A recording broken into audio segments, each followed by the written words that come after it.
I took the 43 bus and it was like half an hour late. The traffic.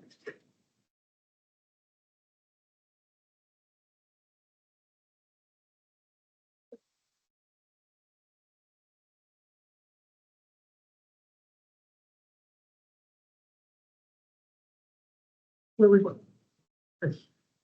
Welcome to the July 25th, 2024 Site Plan Review Committee Subgroup Meeting for the Crystal City Block W project. Welcome. I'm Jim Telmy. I'm chairing this, and there's a number of things we want to go through before we actually start the meeting because this is hybrid.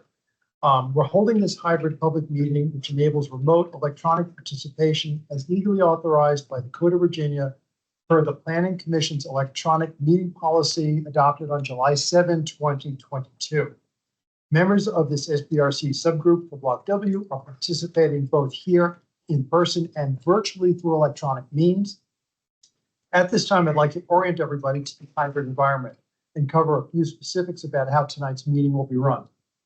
Members of the public may attend the meeting here in person or electronically by using the Microsoft Teams link provided on the SPRC webpage, the project webpage, the county's events calendar, and the email notifications sent to SPRC email subscribers. Additionally, there is a dial-in phone option for those who wish to use that. For our subgroup meetings joining virtually, if anyone loses internet connectivity during tonight's meeting, please reconnect to us by telephone. Please keep your phones and computers muted until you're called upon, and turn off the sound to any other devices around you to minimize interference. Also, turn off your video feed, and I'll address when that's appropriate, but that helps preserve bandwidth. The Microsoft Teams meeting chat is active to serve two purposes. It's for SPRC subgroup members who need technical assistance, and for members of the public to add their names to the list for public comment, which will be taken at the end of the meeting. The Teams chat should not be used for discussion. Those who are planning to provide public comment will still need to do so at the end of the meeting, as the chat will not serve as that opportunity. All public comments must be shared verbally for the record during the assigned public comment period. If subgroup members participating virtually wish to be recognized to speak on an item in the course of the meeting, please turn your video feed on and raise your virtual hand in Teams. We'll monitor the video feeds that are on as an indicator of who'd like to speak, who's virtual. If subgroup members are participating via phone today without the video option, please announce your name and group you're representing now, and I will verbally check in to see if you wish to be recognized, as you do not have the video option. For members of the public who'd like to provide feedback and comments, you will be called upon to speak at the end of this meeting, and you'll be allotted 2 minutes to speak on tonight's agenda item. Speaking time allotted will depend on the number of speakers we have this evening, so 2 will be maximum. If you wish to speak, please enter your name in the meeting chat for the virtual attendees, or provide staff with your name if you're here in person, and you'll be added to the speakers list. And lastly, this is a public forum. Tonight's meeting will be recorded, is being recorded, and posted to the county's website. All information associated with tonight's meeting, whether written or spoken, is subject to the Virginia Freedom of Information Act requirements. All that said, that gets that out of the way. We can start with the meeting. Before we do anything else, let's go around the table and the room so we know who's here, and then also who's online, introduce themselves after we get through people here. So, yeah. I'm Tony Steiner with the Planning Commission. Benson with the Forestry and Natural Resources Commission. Mike Dow with the Crystal and Pentagon Cities Council. Annabeth Hines, Pedestrian Advisory Committee. Glenn Warren with MWA Planning Group. Ed Allman with Venable Peace Council. Process, JPG Smith. Dolores Navia, JP Smith. Jen McIntyre, representing Climate Change, Energy, and Environment Commission. Sergio Rivachea, Principal Planner for DES. Chrissy Wallenfish, Principal Planner for CPHD. I'm Kevin Lamb with the Planning Division.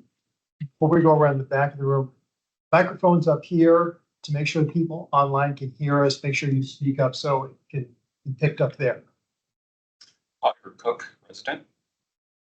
Craig Swanson, JPG Smith. Luke Takashima, JPG Smith. Alice with the other, Jay Fairley, Grove Site. Inspector with Grove Slate. Rachel Nicely, SVP. Andy Chakowski, SK&I Architecture. Meredith Berry, Land Design. Thank you. And now online. Do we have any members of the SPRC who are online? If so, raise your hand. Chris Slatt, you can start. Good evening, Chris Slatt with the Transportation Commission. Very good. Terry's up next. Is it Terry? Tarsi, you're up next. Sorry. Hi, this is Tarsi Dunlop with the Crystal City Civic Association. Thank you. John is next. There we go. Sorry, John Mingus, Sports Commission. Very good. Karen Guevara, Hi, Karen Guevara with the Planning Commission. you. Nick, you're next. Hi, Nick Giacobbe, representing Aurora Highlands Civic Association. Very good. I think that's it online. Thank you all, and we can now go ahead with the applicant's presentation. Can we Is start there with staff something we're presentation? missing? Is that okay? Do you mind if we start with staff? Oh, no, go ahead. Yeah, Go ahead. okay. Oh, I'm sorry. I just got it backward. Great fun. Keeping us on our toes. Okay. All right. Good evening, everyone. Thanks for joining us for SPRC2 for Crystal City Block W. We have a pretty short staff presentation. Sergio is going to describe in more detail the site design changes that are applicable to the transportation related aspects of the project. And then the applicant is a pretty detailed presentation as well, highlighting some of the design changes that have occurred since the last meeting.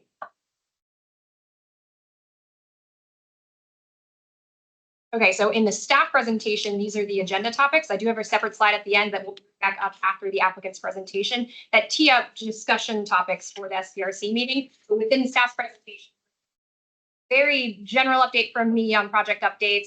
Again, Sergio is going to speak a little bit more to that. Then an sorry, I'm on a sort of timer. Open space part 2, we decided to break this up between the first and second SPRC. So we'll look at kind of a project evolution of the open space and then kind of some changes that have happened since the last SPRC, since that was quite a bit ago now in March. We'll also look at transportation related aspects of the project, and then we'll look at community benefits, site plan features and amenities, and then process and next steps. Okay, to refresh everyone's memory, the project includes a rezoning from CO 1.5 to CO Crystal City, a Crystal City block plan for Block W, a site plan amendment to Site Plan 167 to remove site area from that site plan and to create a new site plan, which will be Site Plan 475 for Block W specifically, and that is for a seven-story mixed-use building with 370 residential units and approximately 3,000 and change square feet of ground floor retail. So major project updates since the last meeting in March. So a few months ago in late spring, DES staff determined that the southern access point, which is page left here, was not appropriate and not something we could support given some conflicts with the transitway along Crystal Drive. Leaving some details out here, but generally we had advised the applicant JBGS to instead revisit or look at site access instead from the mid block in between the park space and the proposed building. So they went back, did that. We received the redesign in June of this year. And so this is the old site design, which you may recall from March. So it had the parking and loading located in the southeastern corner of the building. And then we'll look at the revised site design on this slide, which instead they've done a landscape buffer here, which JBG will talk about in much more detail for better drawings. And then they've relocated the parking and loading to the northeastern corner of the building. This is appropriate time for staff to note, we still, our number one priority or preference for this redesign would still have been to see the parking and loading relocated to the eastern front edge of the building, which is where the sector plan prescribes that it go. However, JBG has come back with a redesign, putting it in the northeastern corner of the building. And so we'll talk about the impacts that has and what that will look like in more detail on future slides. Okay, so moving into open space, first just want to look at the park space. What we heard from a lot of you throughout the LRPC process, throughout the online engagement, and also at SPRC number 1 was that it was really important for the community to ensure that the 38,000 minimum square foot park space was achieved in a contiguous manner. And so you can see here the evolution. The applicant started out with about 34,000 square feet or nearly 35,000 square feet of space. So they weren't achieving that minimum. And then when we looked at SPRC was that they were able to achieve that minimum just barely. And that was including some land area from the Crystal Park office site to the north of the site, which is in the middle. It's this pink here. So middle image, page right here. So this is to the north. And so it's taking land area from there. And with this redesign, we see they can also achieve, I think it's bumped up to 38,085 square feet. So they do achieve the minimum requirement that is required by the sector plan for that park space. And then looking into some other details, again, the applicant is going to go into these in much greater detail within their presentation, but to tee up some conversations that might be helpful for this SPRC this evening or to discuss perhaps the street trees and their alignment, the courtyard amenity space details, the newly proposed landscaping on the southern building frontage, since that's something that is newly proposed and that we have not seen yet in a public setting. And then also possible landscape buffer zone east of the service road and access tunnel, which is something that was discussed and proposed by the SPRC at the first SPRC meeting in March. So as Christy mentioned in the slide before, site access for the building site access will now be proposed at a single point on Crystal Drive. The access is supposed to be signalized and to include a service road similar to the previous designs that tie into the tunnel and service road. The service road also leads to the proposed garage and loading bay at the northeast corner of the site, though the sector plan recommended for these services to be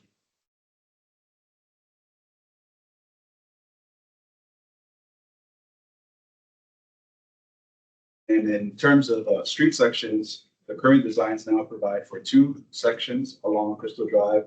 At the proposed Service Drive intersection, the applicant is proposing for a 59-foot curb-to-curb section, allowing for protected bike lanes in the southbound direction and turn lanes for safer inbound movements.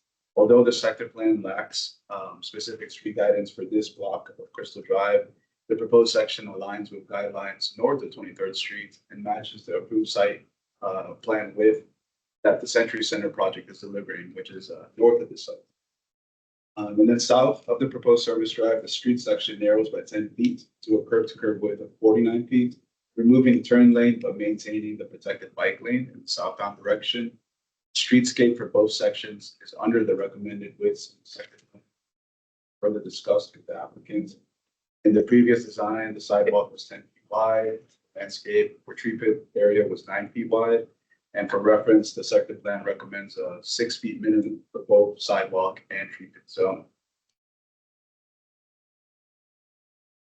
And then in terms of parking and loading, those are now proposed at the northeast corner of the site.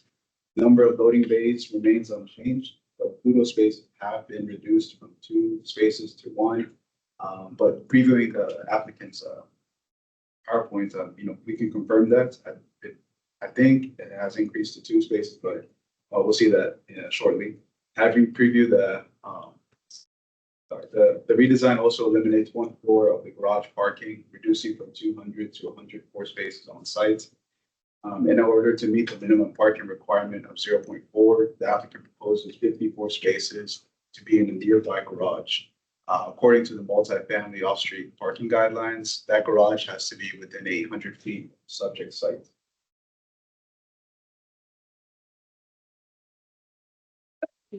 Moving on to community benefits and site plan features and amenities. So we only have about 370 units proposed here, and the majority of you can see in the red here, the box in the red is the density above the base density permitted by the zoning is about 39,259 square feet of residential, about 3,000 square feet of retail. So the community benefits package is we say with site plans, it will mostly be taken up by the public park and open space easement for Crystal Park. However, the applicant has agreed to providing, it looks like in your presentation, some on-site affordable units. So that is a standard site plan feature so the it's the distinction between community benefits and site plan feature, but they are offering committed on-site affordable units, which has been something that has been, recommended by the Planning Commission and housing advocates in the county, and that's in lieu of the contribution. So that is a community benefit of sorts that they are providing in that sense. They are also providing for green building LEED Gold certification in exchange for 0.25 FAR. That's consistent with the 2020 Green Building Incentive Policy. And then this is in addition to other potential improvements or benefits, since we haven't quite worked out all of the specifics of any community benefits or site plan amenities. And then this is also, of course, in addition to all standard site plan benefit contributions, which are outlined in the standard site plan conditions. So that's like your utility contribution, again, your affordable housing contribution or provision of on-site units, your public art contribution, and items like that. Okay, so to wrap up, because this is intended to be the final SPRC, I just wanted to provide a summary of the project's conformance with the Crystal City sector plan. So as we've looked at throughout the LRPC process and the online engagement, and again at SPRC 1, the project is largely in conformance with the items that are identified in green here, for my apologies, for land use guidance in the sector plan. So that's in regard to land use mix, the density, building height, the location of the retail space. The sector plan does not speak to the size of the retail, and the size of the open space, which we've now confirmed it does reach that 38,000 square foot minimum prescribed by the sector plan. Architectural features I've put in yellow because, or I'm sorry, I put in orange because while architectural features, as if it's prescribed in a site plan that is located within a sector plan that requires that for a site, as many of you all may know, it's a pretty arbitrary term. So it comes down to interpretation of the term architectural feature. And staff is would like to see some more pronounced architectural feature on the southern frontage that's called for in the sector plan. Unfortunately, we don't have very good guidance, and we have provided precedent images to the applicant. And it's just something we note as something we would like to see a bit more pronounced. And we provided that comment to the applicant. So we looked at to work with that further on them, but we haven't noted as a deviation since it technically is not. And then looking at the items then in red, we do of course have the service and loading access, which as I mentioned, we would prefer to see on the eastern frontage of the site, which is called for in the sector plan. And then for streetscape dimensions, as Sergio noted, we would like to really see a minimum streetscape width of 18 feet here. And we can talk about that in more detail during this meeting. And then for building envelope, we did talk about this in great detail during the first SPRC, but because of the construction type the applicant has chosen, and because of the building height that is proposed, the composition is not being met. That consists of what the sector plan would like to see, which is a podium, a middle, and a top. That includes step backs and tapering.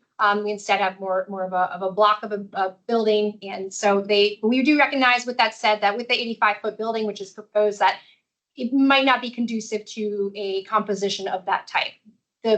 The main point being that the sector plan envisioned a 20-story building here. So the proposed 85-foot building does not conform with what the sector plan envisioned. Okay, looking at the public review process and the schedule. So we're now again at SPRC 2, which we intend to be the final SPRC for this project, and hoping we can wrap up the issues in this evening. And then we do see at the very fastest pace the possibility for the project being able to move forward to advisory groups and commission meetings in the fall, and then county board in the fall. But that is, again, at the very fastest pace that's possible. More realistically, it may be this winter that the project advances to that stage. This is all subject to change. And here's more information on county staff. This website is posted on the project website, and you may also reach out to county staff and to the LRPC. James will tell me if you have any questions on this project. And that concludes our presentation. I'll bring this back up when the applicant is finished. Great. Is the applicant ready? Yep. It's all yours. So while we pull our presentation up, my name's Dolores, as I mentioned earlier. Thank you for having us with JPG Smith. I'm the development manager. Today, we have brought basically everyone in our design team because they are truly the experts in the room on everything that we're going to present today. And so I wanted to make sure that we were giving them the platform to shine on all the hard work that they've been doing. But essentially for our agenda today, those were last year in March, and we have quite a bit of updates, as Chrissy mentioned. We'll go into detail as to what those are, but really the thread of the entire time that we've been working on this is just tremendous collaboration, particularly with DES, on making sure that we were meeting a lot of these requests that were sent our way. So we'll talk about that, the coordination with the DES updates. Then we'll go into landscape and open space, transportation, community benefits, and sustainability. So with that, I'll hand it over to Andy Chesky, who will be reviewing the updates. Hi, I'm Andy Chakowski, SKAI Architects. If you go to the next slide. I have a couple minor architectural design updates based on the previous SPRC. This is the east facade, the CSX facade. There was, I believe Leo Sardi mentioned that he would like to see greater articulation at the podium to provide differentiation on the train tracks. So essentially what we did is we ran this continuous base. So the SPRC 1 is on the left and the updates are on the right. So we have this rusticated brick detail that we use across the base, running at the entire length to kind of unify the facade, and then but still have those notches to distinguish sort of these, like the echoing this idea of train cars along the tracks. So that's the update along the east. I'll have a couple more updates as we go through that are affected by the loading and the garage shift. As I mentioned before, I'm Carlos Mendia with Boulder, DC. We're the civil engineer for the project, and I'll dive into DS coordination updates. So as Chrissy was presenting earlier, this was our original site plan for SPRC 1, kind of overlaid with the 4 major feedback items we received from staff. Again, it was remove the access to 26th Street, centralized garage and loading, signalized intersection on the north, and then to really look at this new streetscape section. So initially, what we still wanted to kind of keep that access on the south, mainly in regards to it was our primary entrance for parking, and I'll get into a little bit more later, but we were really trying to utilize the existing grade there and keep parking as is. We did propose a limited access on 26, kind of in matching the existing condition to today, but as we kept looking at it, it wasn't feasible, and then initially we did move the loading as part of the study. So as you can see here, this is our new site plan that was presented earlier. We did coordinate a complete street section along our frontage. As Sergio mentioned, it is 59 feet to the north, 49 feet to the south. It does taper as you move forward. We are tying out to the condition to the north of us. With that, we brought parking and loading to the north side. We were able to expand the park area. We did shift the drive aisle a little bit. And we were able to now provide a 4,000 square foot open space area to the south. So again, what I was alluding to earlier was our change to our parking design. As you can see on the top was our initial addition in SPRC 1, and then below is the current design. To kind of orient yourself, this is if you were viewing from the park, a section of the building. As you can see, we had 2 levels of parking, and we now have 1, and we were utilizing that existing topography.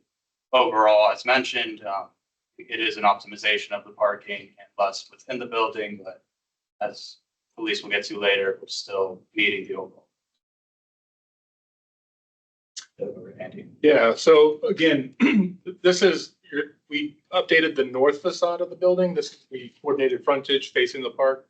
The original design was on the left, the updated version is on the right. The big difference is that the brick facade essentially changed. It sort of crept to the west a little bit, to the right of the page, and we shifted the metal panel. And that's really to house the loading dock and the garage entrance. So all that's housed within that brick facade, which faces the tracks. But you still have the coordinated frontage, essentially, and then we have active frontages. We have a bike room, fitness center, the building, and then retail on the corner. So the ground floor is activated. And then on the next slide, you can see this is the south end, this is the view of the south end. So now this was the previous drive aisle that's now sort of the buffer space. So it's essentially a new planting zone, a new landscape zone for trees. We want to provide the buffer for the units facing that elevated highway there. Hi, my name is Meredith Berry again. I'm with Land Design. So we'll talk about landscape and open space. This is our site plan, and we're very excited to share this with you because this is the direct result of collaboration between everyone on this team. And as you can see by looking at the plan, there are a lot of different components involved, both public and private, existing and proposed. So we have the streetscape, We have the open space and park area, which is existing. We have a new landscape zone on the north side, and then also a pet relief area on the south side. And those two areas are actually direct responses to comments that we received from SPRC number 1. So we are addressing all of your comments. We hear and we're listening. Then on the second floor, we have a residential courtyard, and then we have the green room. Next slide, please. So biophilia, we all know that biophilia is how we connect people to nature, form and function. Maybe we're using angular or curvilinear forms, but it's something that's more organic in character. We can talk about landscape. So we want plant palettes that have a lot of texture, color, maybe fragrance, but we're engaging the senses with the planting. And then also materials. We want to select things that feel like they are rooted in nature. So it can be color palette, it can be things like stone, wood, corten, steel, but everything has more of an earth kind of character to it. And so these are the tools that we have in our toolbox for biophilia.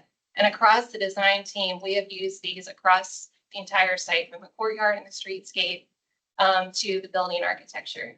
Next slide. So the streetscape and retail experience, back to that idea of biophilia, you can see like in the furnishing selections, we have more organic and angular forms. This also plays to the geometry of the building, even the road alignment, because you'll notice in the site plan, there's some different and interesting angles. The landscape palette, we want people to feel like they can touch. We want soft evergreen, hollies and things like that. We want grasses. We want motion in the landscape. And then for paving, we'll make sure that everything is in compliance with the National Landing Design Guidelines. We'll have the building shy zone with enhanced paving next to it, and then an 8-foot clear walkway that will be concrete paving. Next slide. So this is what it's like to walk down the street. We have street trees that are spaced 30 feet on center, that 8-foot clear concrete walkway that I already mentioned. And then adjacent to the building, we'll have foundation evergreen planting. We'll be sure not to obscure the window glass. And then also perennials and grasses, so that there's color and texture. Next slide. So the retail experience, we want to activate this corner as much as we can, not only to optimize the retail frontage, but also to reinforce.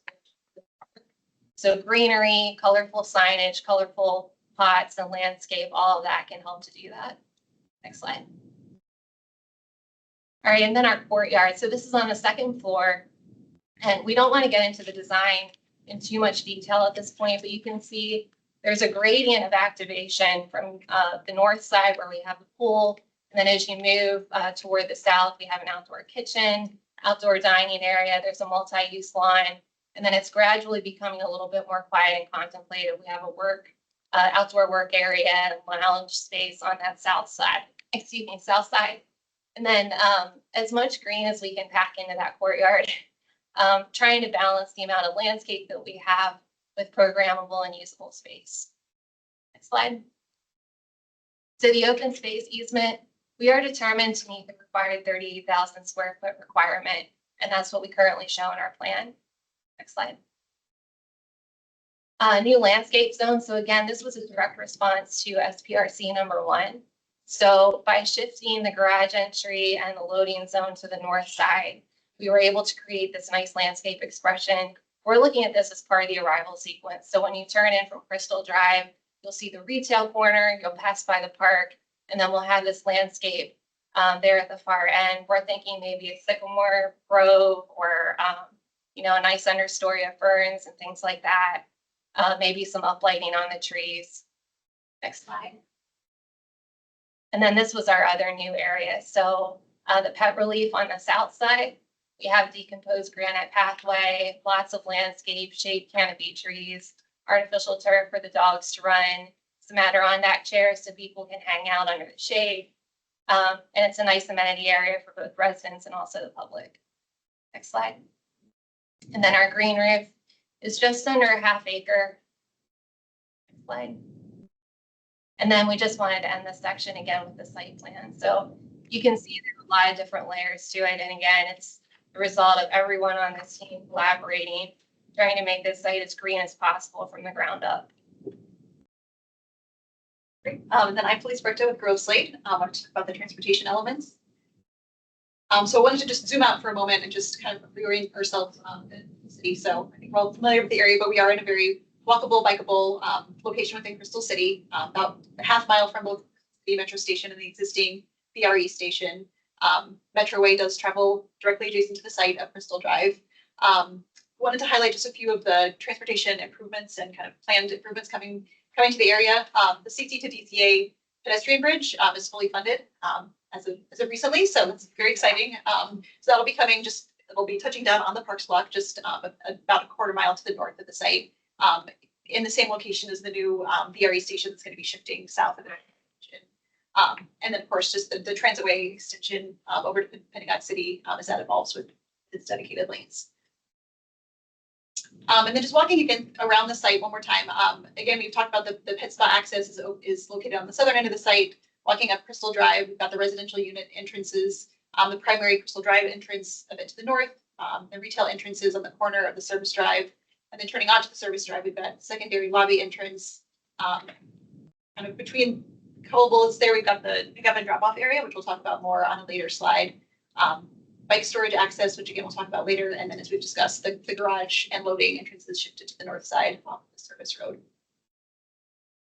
So this just highlights the loading area. You can see in blue the path that vehicles and trucks would take to access the loading area externally, and then within the garage, the path that you would take from the loading area to get to the package room and to the residential lobby.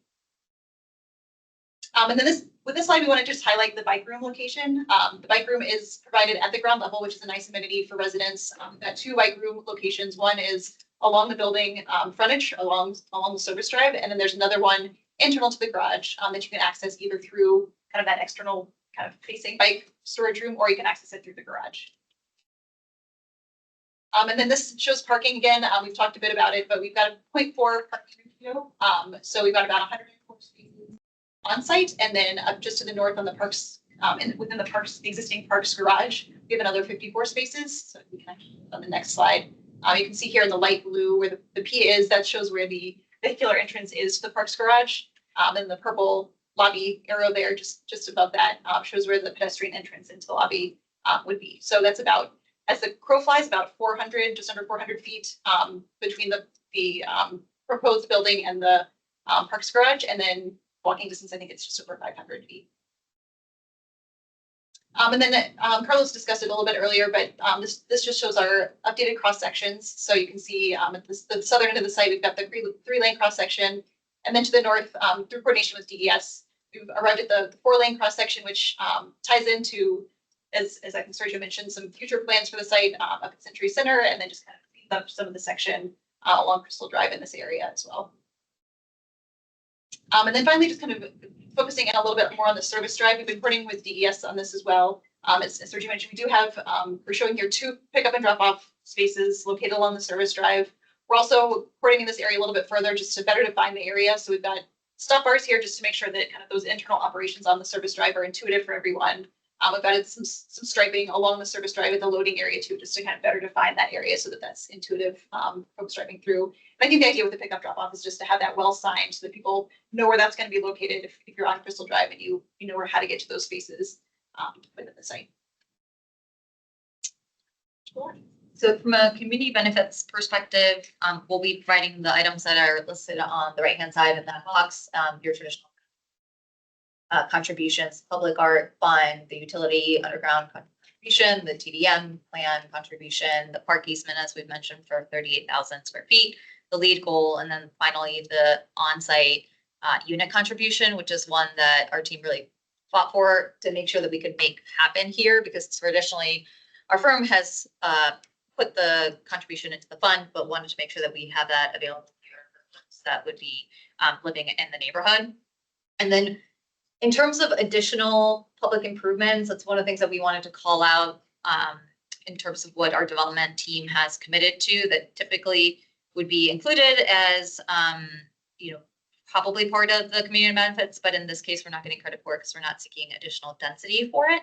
So those are essentially the street section where we are adding a full signalized intersection on Crystal Drive, the pet relief area, the new landscape zone, as well as the enhanced streetscape on Crystal Drive. And then finally, a big one is the ramp removal to ensure that we're meeting the Crystal City sector plan goals. And then speaking of the ramp specifically, while this is not part of R 4.1 and it has its own process with VDOT for the permitting, we wanted to provide an update in terms of where we are with those discussions. So since our last meeting, we have gone back and have had discussions with MWA as well as VDOT in terms of kicking off this design process. And we have continued to get guidance from VDOT in terms of what they would like to see. So we have an ongoing meeting that will happen in August in terms of next steps associated with gathering more information for a traffic study that they would like for us to pursue. So we will keep you guys posted. And certainly we've been in coordination with DES and planning as to how those discussions have been going. And I'm Rachel Nicely with SPP, be touching on the sustainability aspects. So one major thing I want to highlight is how JBG Smith's corporate goals really align with the Green Building Incentive Policy and the community energy. We are pursuing the Gold certification, 24% energy performance, embodied carbon reduction, which is beyond our 0.25 FAR, as well as if you go to the next slide, we'll have bird-friendly materials. We wanted to provide this illustrated image to show kind of where that zone is. And just to kind of touch on the next slide, when we entered that site plan process, the requirement for energy performance was 20%. And over the process, the automatic update, we pursued the 24% energy performance. So we worked with the team and the county to identify the path forward. The major highlight we want to express here is the primary energy systems are electric. We have split system heat pumps. We have electric hot water heaters, and then we have pump ventilation with gas backup. So we have very little on-site combustion. So that, along with all of the other energy performance aspects that you see on the screen, we're on track for our 24% energy performance. That's it, back on to the team.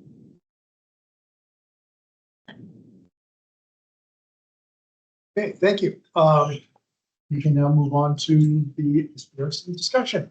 The agenda is first the revised site design. With that, what I'm going to do is move that really to discussion of the actual build, the way the building looks, because the other changes since the last meeting really are subsumed, I think, in the further agenda items such as open space, transportation, community benefits, and sustainability and viability design. And rather than having a separate discussion on the update, it can be folded into the larger discussion of those other 4 items. So to kick it off, does anybody have any comments on the revised site design as far as the building itself goes, the way the building looks? So throwing it out for that. So I'm representing the airport, and I think it's a great design, but I'd like to just kind of reiterate, that the design requires the removal of the ramp from the airport access road. That ramp serves as a vital part of our transportation network for pedestrians and vehicles from the airport.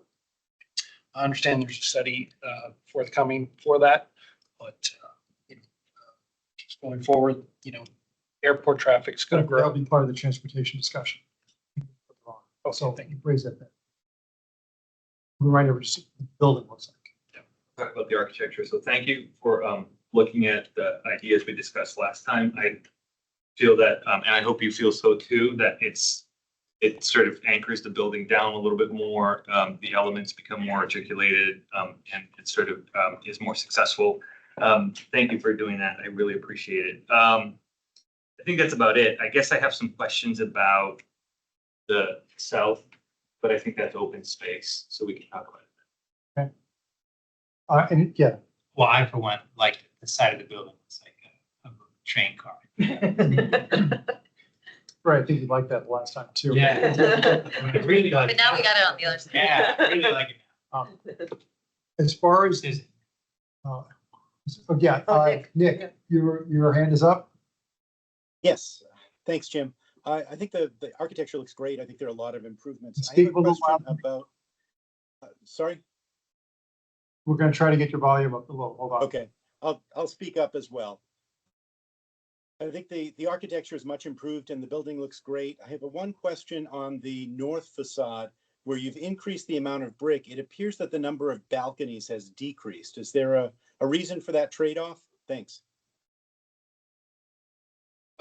Yeah, I mean, it's basically the dimensionality that we needed to encase the loading dock garage entrance with the masonry. So we had to sort of shift the metal bays over, and sort of the geometry and the sort of the syncopation didn't really align with the. Thanks. Thank you. Yes. One more Charlie. comment, just to thank you. I think that wider masonry sort of bay is also, I think, improved. I think masonry being the more noble material, you know, having more of a presence on that corner. And I think the proportion is just a little bit more successful. So I'm very happy with the bit of improvements. Yeah, appreciate that. I do want to remind everyone the reason for the masonry on CSX is specifically because of the tracks. There's a lot of noise, so the masonry helps the mass mitigate the sound. So there's good intentionality behind this. My only comments are it's really the having it sort of called that have the corner a special feature or whatever. For the southern end, I think I have the same feeling that maybe staff does. It's just sort of like we're not really sure. My reason is because the viaduct is right there. You really can't see it driving north on Crystal Drive. The viaduct really just screens the building. So any special treatment sort of got lost because of the viaduct there. If this was a tall building, I'd really be going for something. But this barely pokes up above the highway. So the other side, the northern side, I think that actually does have a good look too, because of that prow. I like that prow. I think that actually is a nice treatment there. It's unusual. So, you know, that's sort of what I like that as special treatment. So anyway, that's just my opinion. And this is like, again, these aesthetics are highly subjective. So. Yes and no. I mean, there's some logic to them talking about these things. If I may, yeah, one more time on the southern elevation. So I'm really excited that the loading got moved to the northeastern corner. I think that was something that I was grinding my axe a little bit about. So I'm happy about that. I think to Commissioner Lantelmi's comment, you know, I think that southern corner is suffering of a lot of opaqueness. And I was looking at the plan and I see that there's a lot of function going on behind those walls that don't lend themselves to a more porous facade. You know, again, I will just highlight that as something that anything that you can bring to the table on that, you know, to sort of create a little bit of more of a human scale, particularly on that ground platform level, is most welcome, particularly since it's next to the pet relief / park area. Yeah, Commissioner, if I was wondering if something like a vining wall would meet what you're looking for, you soften it. Since it's pet relief is essentially open space. So this is where I'd love to, yes, before I start proposing any ideas, I wanted to have a better understanding. It seems like there's some like Virginia Dominion access rules that we're trying to follow here to get to the transformers at the end of that alley. So, you know, and this is why I think that discussion can come up when we talk about the open space and how that's treated, if you don't mind talking about the architecture. Yes, that's okay. We can move on to open space now. I'd like to turn it over. This is our representative from Varsity Natural Resources has to leave early because unfortunately tonight we have 2 meetings going on at exactly the same time. He has to be in 2 places at once. Tried to clone myself at lunchtime today. We're in the same building. You see someone who looks like me out there just turning me in. So I appreciate your letting me go first. And I thank JBG Smith for your responsiveness to some earlier comments we made about open space trust.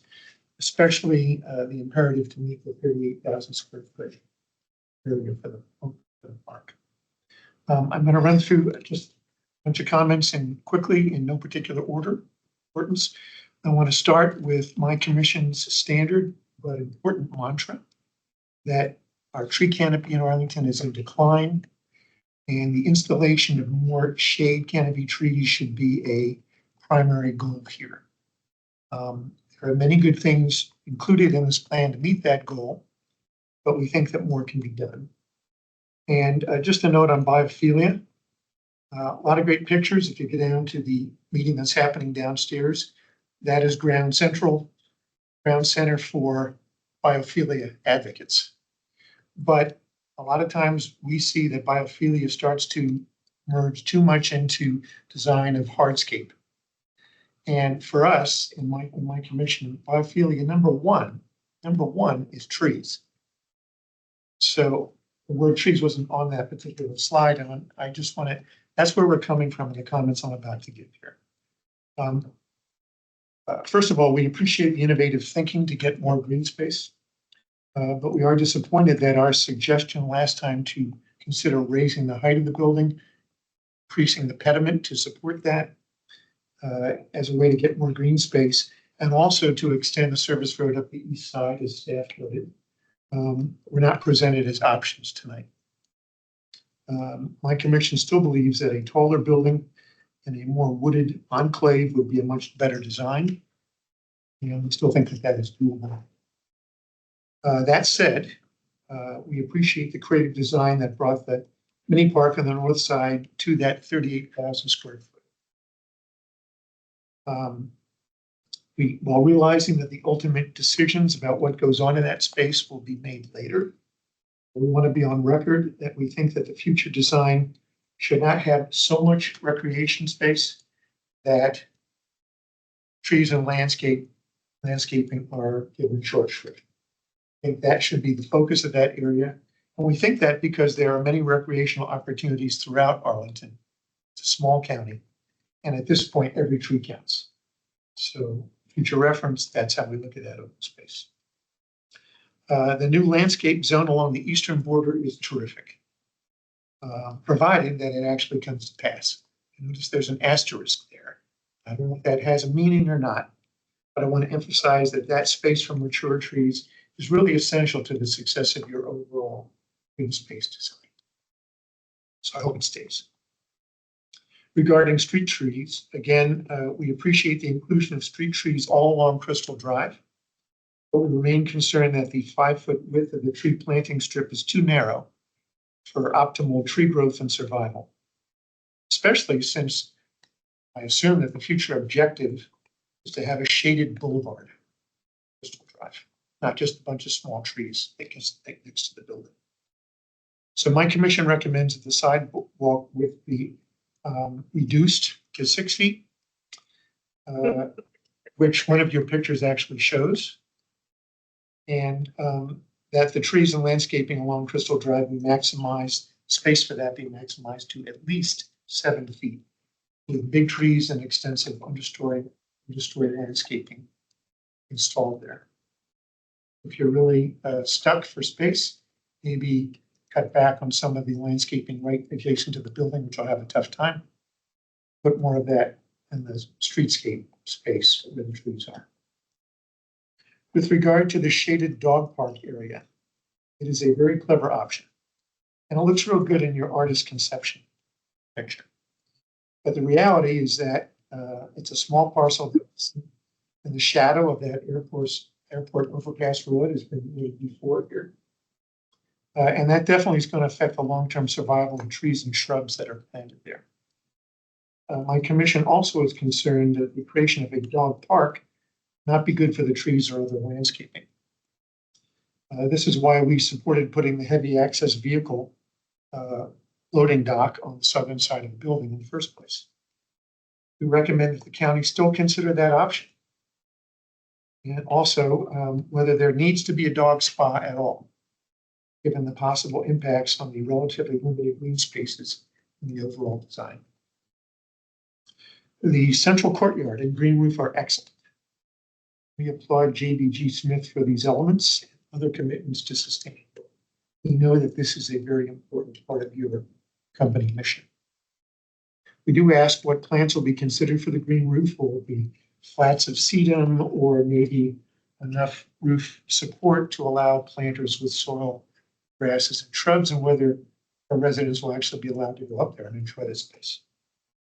And while that interior courtyard green space is wonderful, it reminds us that it's only going to be accessible to building residents, which makes it even more imperative that the size of the outside green spaces be maximized for the greatest benefit of all who live in Crystal City. And finally, we applaud the bird-friendly elements of your design. I'll tell you that as a member of my commission who is really big on bird protective features of buildings. He is my backup for this project, and he recommended that he's wondering why the area from ground up to 8 feet is excluded from bird-friendly design. He asks whether the garage will have louvers or windows, and he asks whether there will be retail vendors on the north and south ends other than that corner that you show. My commission recommends that steps be taken to ensure bird safety at ground level, in addition to the 8 to 35%. So those are our main comments. Again, thanks for being so responsive. And with apologies, I'm actually going to leave you now. Hope you have a good discussion.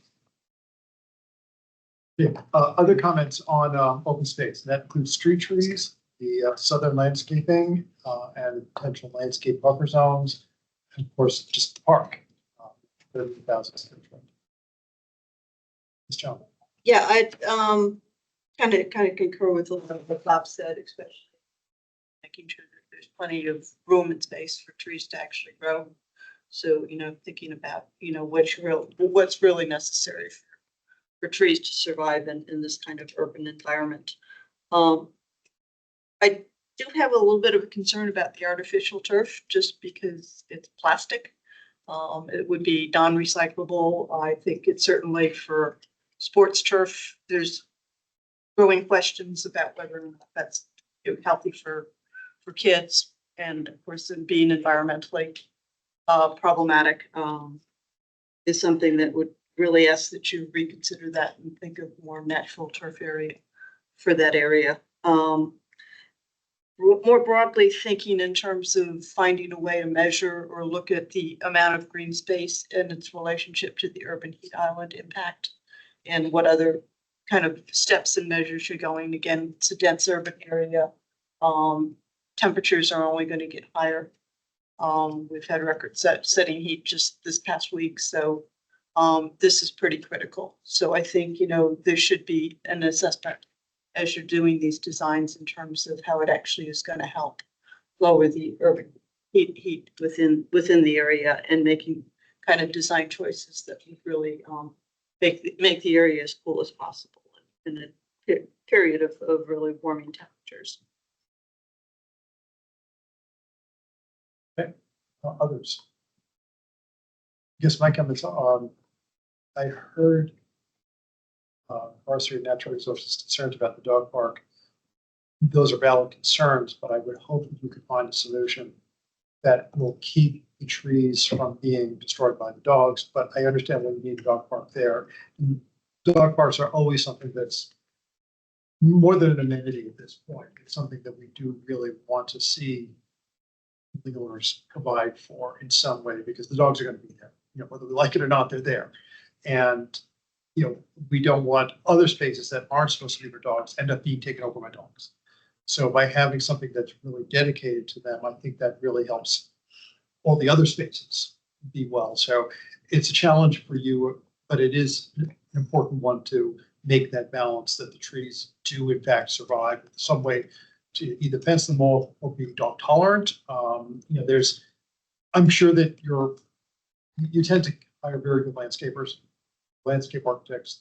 I'm presuming their familiarity with this is such that they will figure something out. Yeah.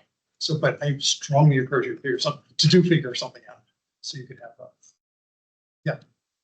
I had a couple of questions. Did you look at what the shade is like in the courtyard? Looks like it doesn't get a lot of sun. Maybe that's a good thing. It will be, yes, you're correct. It will be shaded, yes. There's so many things you can do with shade plants, so we're confident. Go within your courtyards all the time. I like what you're doing on the roof, but it brought another thought forward. Did you give any consideration to increase community gardens on the roof, make it accessible to residents? And one of the reasons I bring that up is we talk a lot about engagement. A lot of what we have, and necessarily so, is passive engagement. And, you know, it's one thing to stroll through somebody else's garden. It's a completely different experience to grow your own. Are you referring to the green roof or to the Yeah. level 2 courtyard? I think maintenance and access would be the two main components there. And I think building architecture and all of that comes into play. I know with community gardens, there's a lot of dependence on maintenance and just making sure that the community does their role and everything. So It's not something we've specifically explored for this project. I've worked on other projects we have executed on rather large urban gardens, so it's doable. But we can certainly take a look at it as we continue forward with the design process. But for right now, we are committing to at least having the green roof as part of the lead design. That'd be great. If you call around, get familiar with the need for community gardens in our area. And I think it'd be really well received if you could demonstrate that, because we got a lot of roofs all over Bristol City and we don't have a lot of roofs. I appreciate that. The last thing I wanted to bring up, and Pam reminded me of this, the community and a lot of stakeholders are very interested in maintaining access through under the railroad through that tunnel, or eventually, you know, some idea that we can get through to the other side. Is that part of this site? And if so, do you have a plan for that, or a plan not to have a plan even?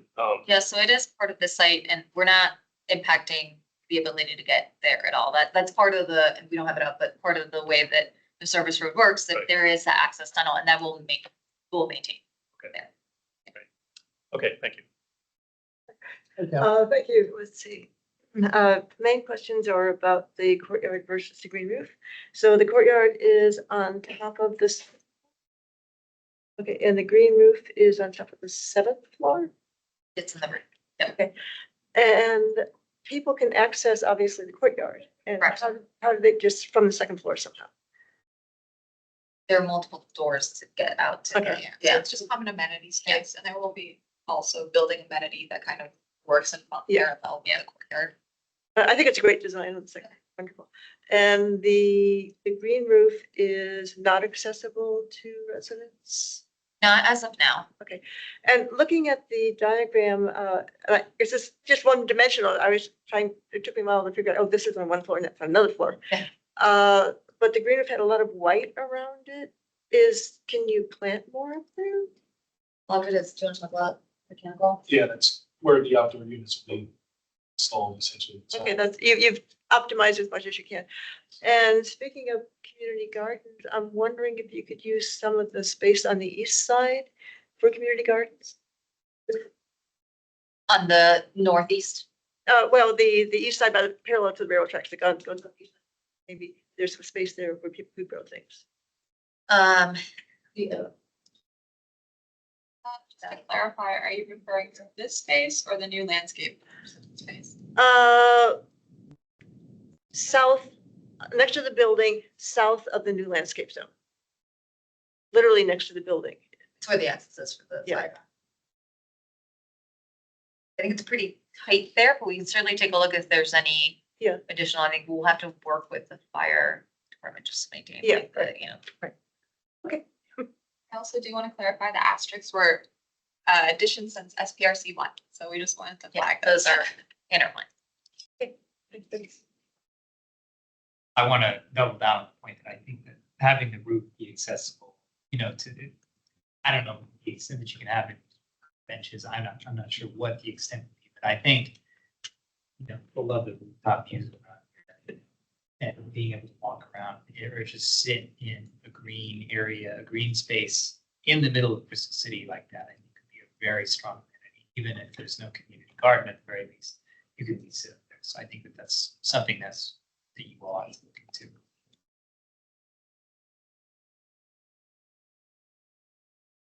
Thank you. So if I can pick on the southern dog park little area a little bit, it feels a little bit as a sort of resultant space right now. I would love to see the team like put your heads together a little bit, see if you can configure that into a more sort of cohesive, usable space. And just some fundamental urban design issues, like, you know, if it's an alley, there's sort of usually a terminus you're trying to put there. If we can put some sort of a, you know, and I see you have like a green wall, I think, on the fence of the transformers. The transformers are laid out in such a way that it creates that curve. You know, there's just something a little bit uncomfortable about that space and the way everything's kind of laid out. And without offending anybody, it's sort of like it feels like it's been engineered, but it hasn't been designed, right? So it's almost like, I think if we can sort of dive down a little bit and see if we can clean that up a little bit and make it a little bit more sensible, a little bit more logical, so that as I'm walking the dog or as I'm walking by, I get a sense of what the space is, where I can go, where I can't go, you know, what sort of access is available in the dog park and all that business. I think the concerns that were expressed about the trees and their spreadability is very good, and one that I think makes sense. And I guess the ultimate question here is there any way these can be undergrounded, these transformers, right? Because that would ultimately mean that can be, even if it's not green, it could be, you know, a space, a little bit of a gazebo or whatever we can do there that would work with the Virginia Dominion requirements. And I know they're onerous and annoying. I just feel like that area needs a little bit of attention. I'd like to follow up on Charlotte's comments. Those are good. And I also noted that under the viaduct, there's like a little boulder garden with paths and benches.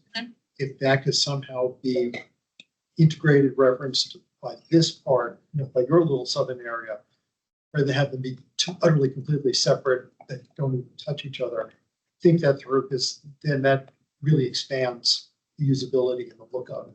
Because it's actually not bad under there, a bit austere, but even if it's underneath the viaduct. Well, when it rains, it's nice. It's better than, you know, better than, it's probably one of the better treatments for under a viaduct that I've ever seen.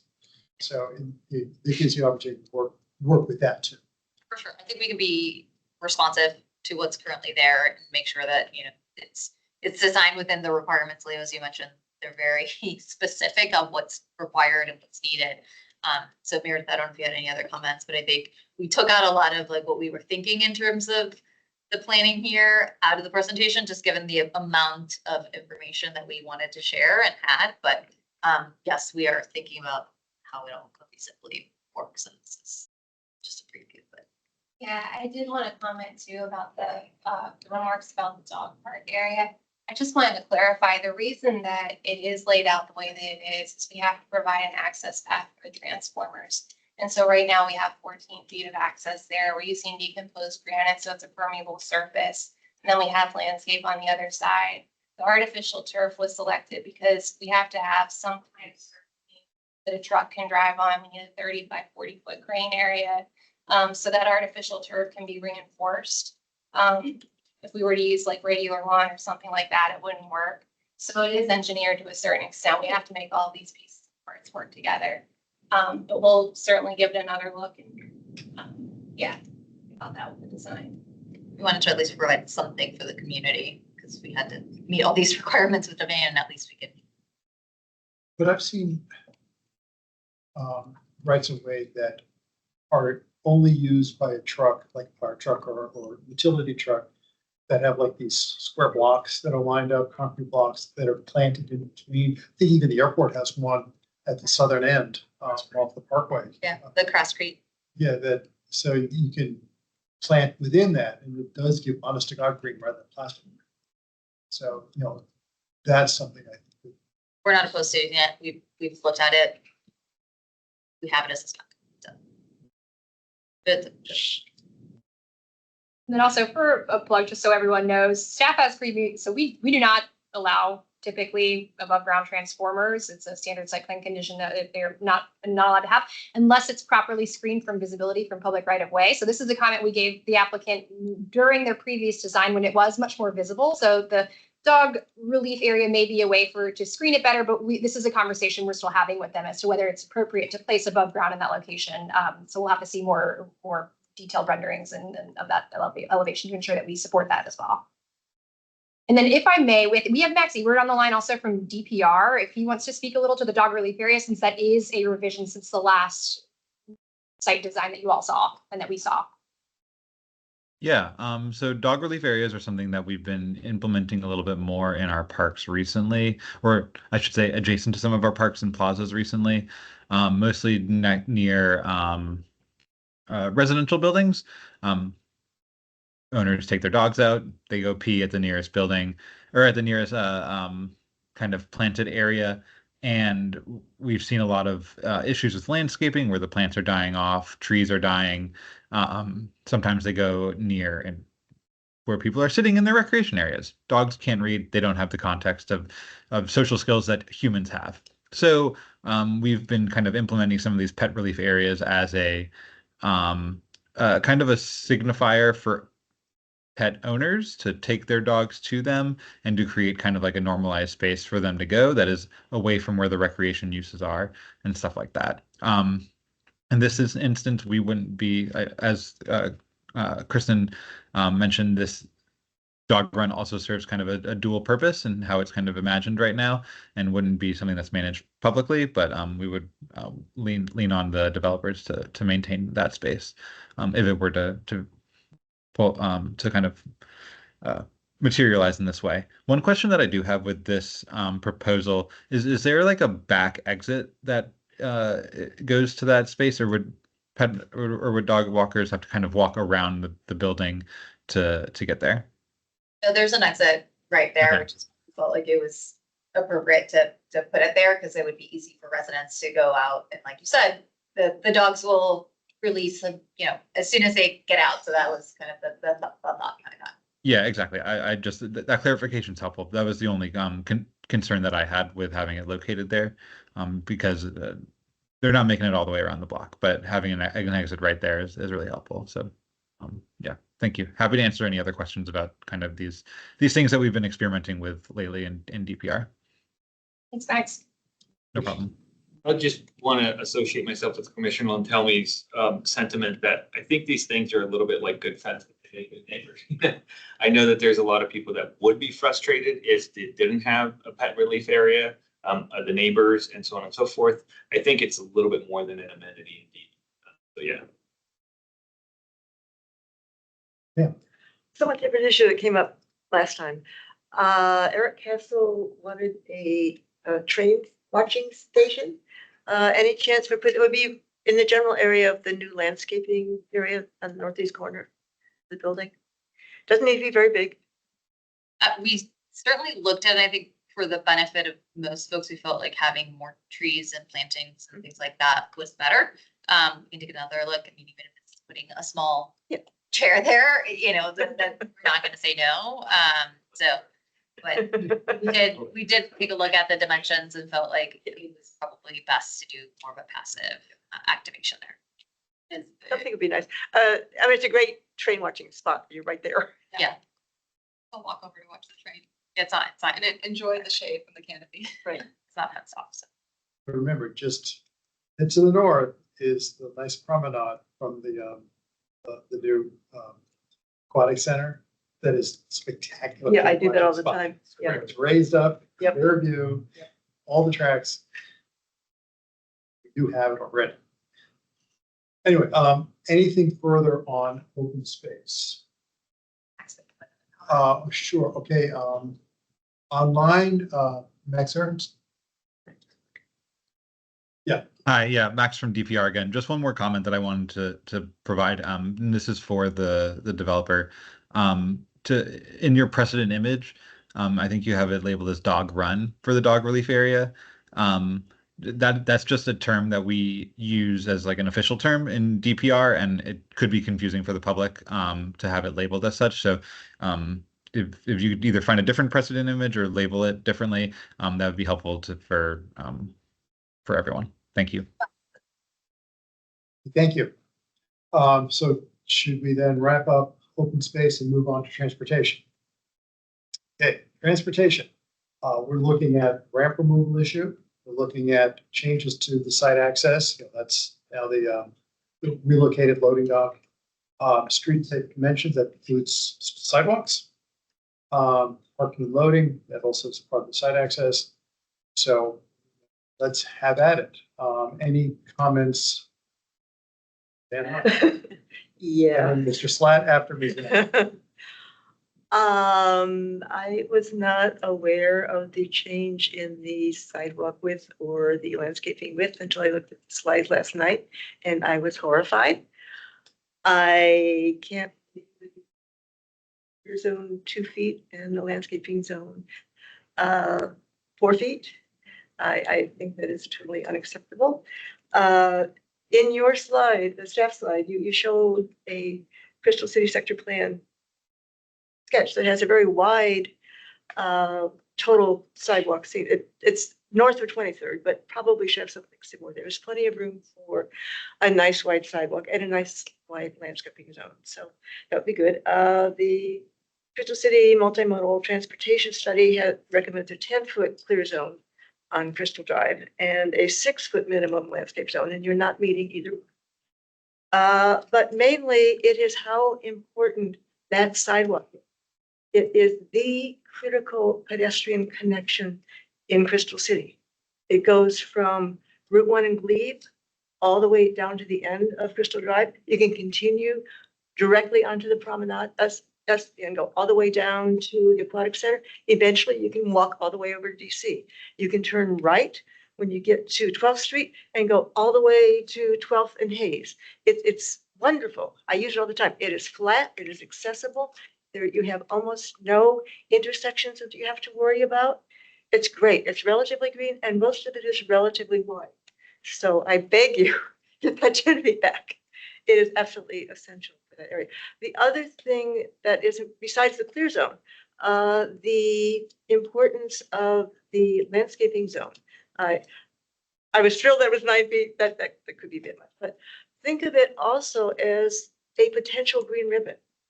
That whole sidewalk, the whole strip can be part of the Green Ribbon Network, and it would be fabulous and lush and wonderful. And it's just a wonderful place to walk. So please, please, please fix this. Thank you. Yes, what she said. I associate myself. Commissioner Slatt. Thank you. Yeah. First, I want to concur with everything that that Pam just said. And then second, I have a bunch of questions because a lot has changed here. The sector plan calls for a new street breaking up the super block on the other side of Crystal Drive. It's very hard to tell from the slides. Would that new street, according to the sector plan, would that align with this service drive that is proposed in this development? I can go ahead and answer. It's so we did take into account the future condition of 25th Road, 25th Street with DES.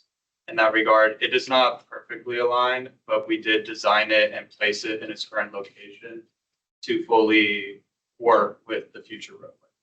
And that's in addition why the crosswalk was placed that way and why the sections are as they are. Okay.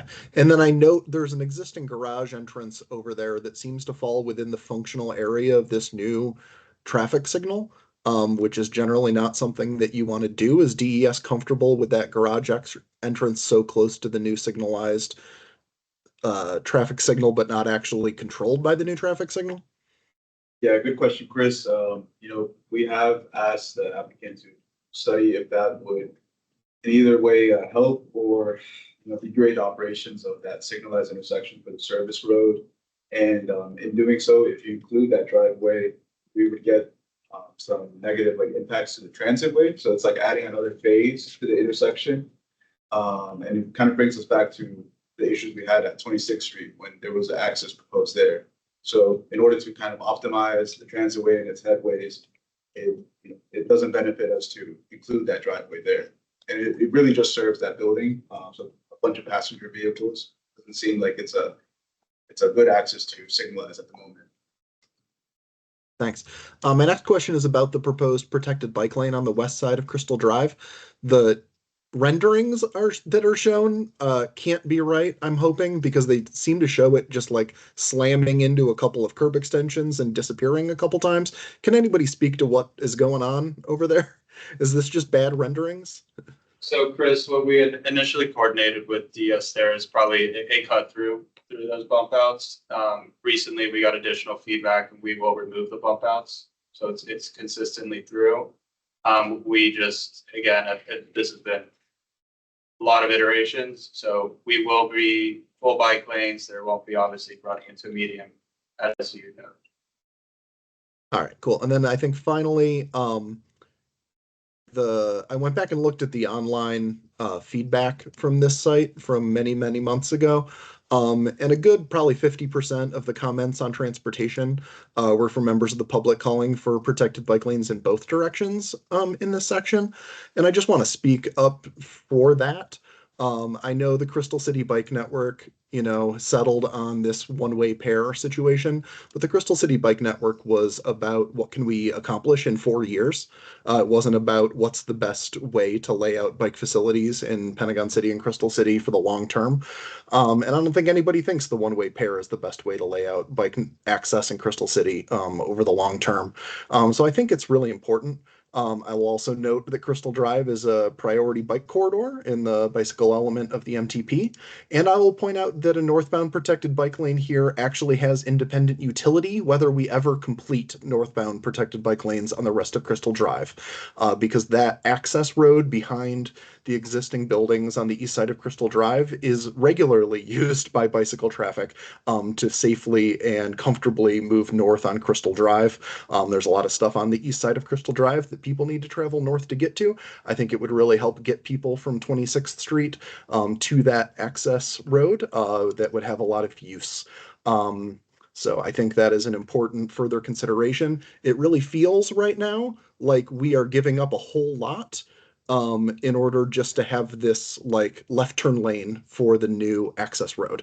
That the sidewalk seems narrower, and I'm assuming that's the reason. The landscape strip seems narrow, and I assume that's the reason. And there's no provision for this northbound protected bike lane, and it all seems to be going into this 10 feet of barely useful space to make a left turn lane for this access road. And I think it's the wrong trade-off. I think it's bad design, and we shouldn't be doing it. And then finally, I just want to speak up in support of removing the access ramp from the airport. Anyway, I won't go too long into it other than to say DCA is possibly the most connected airport in the United States. It's about to become even more connected with CC to DCA, and our leadership at MWA seem just trapped in a horrible car-centric mode where they think the only way people can get to or from the airport is to drive or take a lift, and it's just not true. We've got a car ramp that takes you down to Route 1. We don't need one that takes you down to our main street, which is Crystal Drive. So support the removal of the ramp. Thank you for putting up with my many questions and comments. Thank you. Slap. Other comments on transportation, all these topics. Commissioner Stryer, Commissioner Finn. Well, first of all, I want to associate with Pam's comments regarding the sidewalk. AP is good. And so to get this right in my mind, this whole project hinges on ramp coming out. And that's currently in the study process. And it sounds like the airport might not be okay with that. I'm just kind of, reminded of the situation over at Pentagon Center. I'm worried about Costco in the near future. So I just want to get an idea of what's the timeline for getting this ramp away, how many people are still opposed to taking this ramp out of the picture, and how does that impact the development of this project overall? I mean, we are pushing forward with the entitlement. We have to in order to ensure that this site is developable, and the ramp is a different process. It's not part of the 4.1 SPRC process. In this particular instance, they're kind of tied because it is, the ability to activate the site. And the ramp coming down is a sector plan goal. So that's essentially, we're doing these two processes in parallel. How it relates to the site plan process of addition. Yes. That requires the removal of the ramp in order for the site to redevelop and the site plan to then come entitled and proceed for development. Ramp comes down, build. Right, if ramp comes down, yes, then the site plan is go. Yes. Minor comments. I'm very happy that you switched the garage entrance and loading to the other side. I think that works great. My main question about loading is how do you get from the loading docks to how do the packages actually get to the package room, which is way on the other side? It looks like these little footprints going across the entire garage, which seems like a really bad idea. We have the path that's in the presentation. Maybe we were going a little fast. We can share it, but it goes kind of through the interior corridor and then near the lobby, which is on Crystal Drive.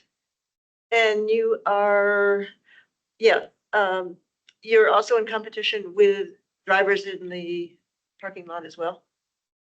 I mean, it's the path that actually goes by all the parked cars, or is there a separate path somehow? It goes by less than 10 spots on this end. So that's why when we're programming our lobby space, we're going to make sure that there's a direct access to the package room. So it's actually super convenient.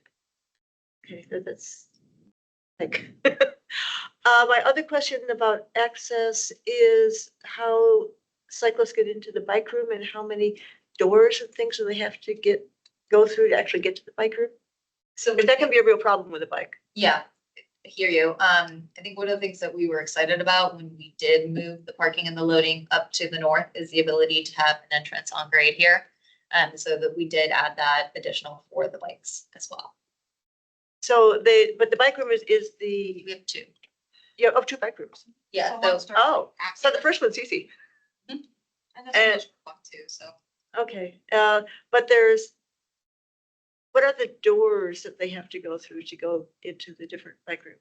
So here would be one door, or you could either continue going through this bike room, or as Elise mentioned in her presentation, you could. Just go through the yeah. Then you would have one door.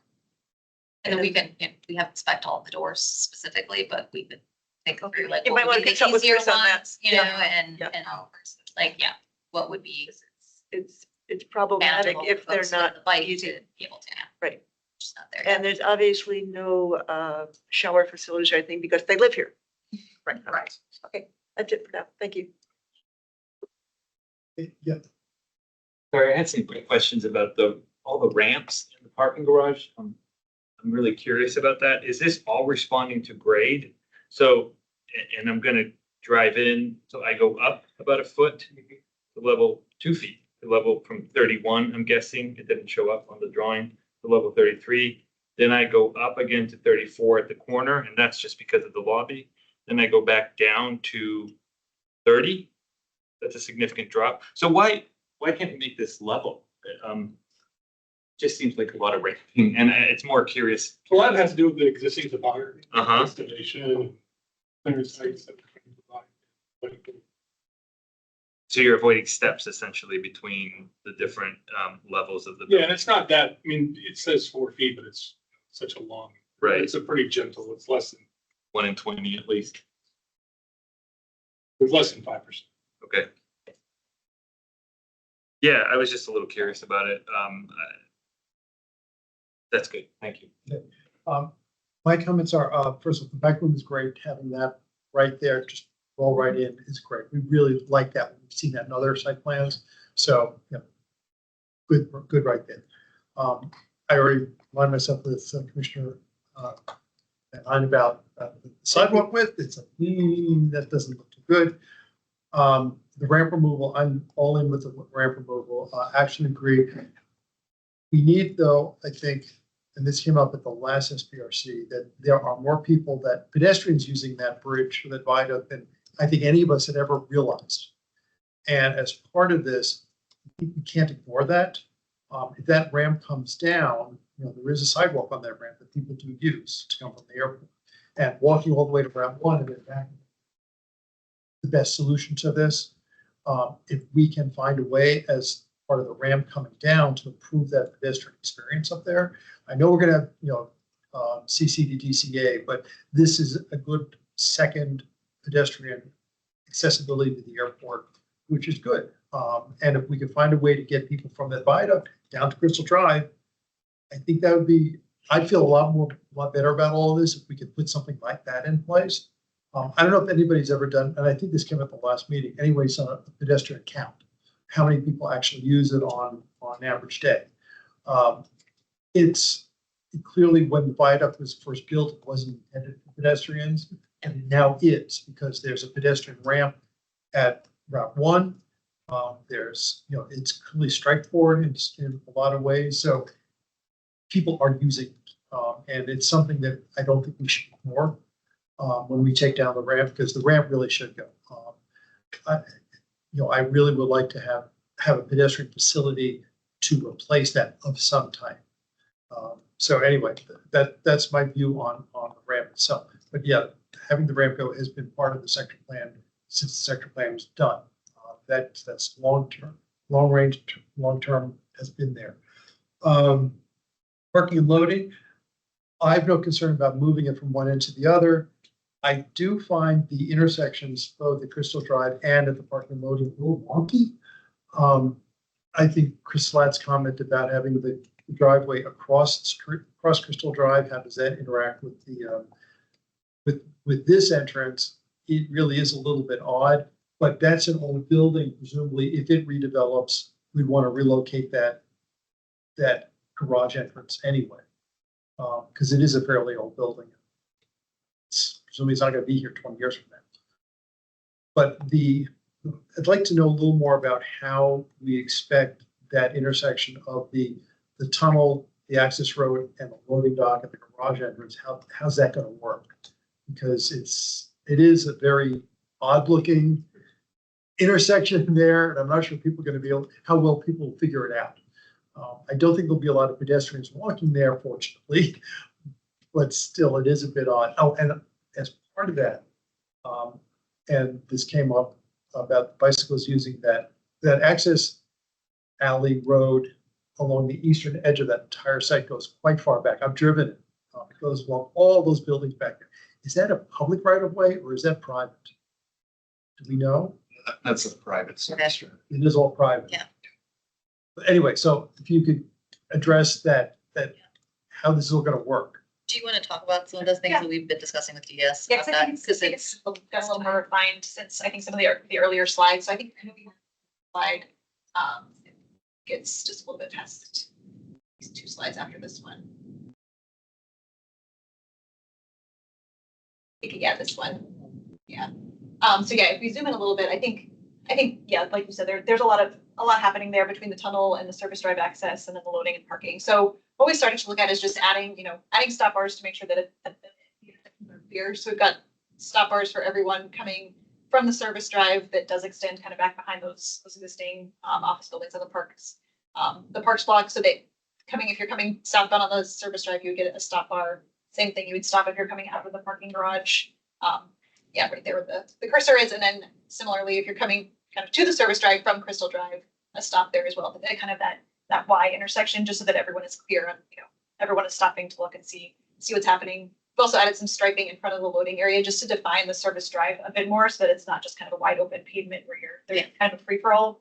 Yeah, that was my concern. This wide open pavement. Yeah. Like, what do I do when I get to Yeah. And who goes first? Right. And then I think similarly to coming out of the tunnel, I want those people to stop as they kind of approach the service drive from the tunnel, since they're coming up at a slope as well, so that they stop and then see what's happening on either side. Okay. Yeah. And I don't know if anybody's done traffic counts, but the tunnel is pretty heavily used because I know JBG Smith is using that site on the other side of the tracks as the parking for the construction workers, which is a great use. As long as that construction is going on, Crystal City, that's a good use for that odd piece of property there. But that means it's going to be pretty continuous traffic, at least twice a day going in and out of that. It's not just a forgotten spot, it's actively used. Definitely has peaks in the morning and in the afternoon. Right. We have those Yeah, counts. and we have some counts, like, more recent counts, and we have historical counts from, other efforts looking, and I think it does kind of depend on if that area is being used for construction. Yeah. Worker parking, I think we saw a difference of about 30 peak hour trips, just, when that lot was being used versus when it's not being used as much, so, but as Dolores said, it's, really in the peak periods primarily, people are going in and going out. Okay. I just had two minor comments. One is your walkability scores. I know that's something you can calculate, but I feel like they're a little misleading. And this may impact your car count. For instance, the distance to the library is 9/10 of a mile. Distance to an elementary school is 1.4. Those are suburban level distances, and you can't walk those distances easily. So you're going to find people in cars more often than not compared to other places in Crystal City. So my concern is when these reports get presented, people come away thinking Crystal City is super walkable. In a sense, it is, but there's the things you need to get to are still too far away. Pushing to get cars, and I don't really want it to go that way. But the lack of community infrastructure in the area is still pretty bad, and so I'd urge you to keep that in mind. With regard to that access way over there, the pedestrian path, I've walked that a lot, and I tell you, it's not a great experience. Yeah. Every time I go there, I feel like I'm going to get hit, and when I wake up in the library, in the hospital, somebody's going to say, "Why on earth were you doing that?" So I'm all in favor of making it go away. One quick comment. I actually love the rail and I use it all the time. It is scary once you're up there, but yeah, it's the only way to do it. Quick comment on Pluto. I'm glad you've got 2 spaces, but as long as your main entrance lobby is on Crystal Drive, you are going to have drop off there. And I don't know where you're going to put it. So that's something you're going to have to worry about. You could probably discourage pickup, possibly successfully, but drop off is going to happen all the time. And entire Crystal Drive, Pluto is a huge problem, and it just messes up traffic. So be aware of that. And if you can create a little spot where drivers could temporarily pull off, that'd be great. I think that we would have to coordinate that with DES. There's a lot of trying to fit in that. But Right. we hear you completely. Just don't touch the clear zone sidewalk.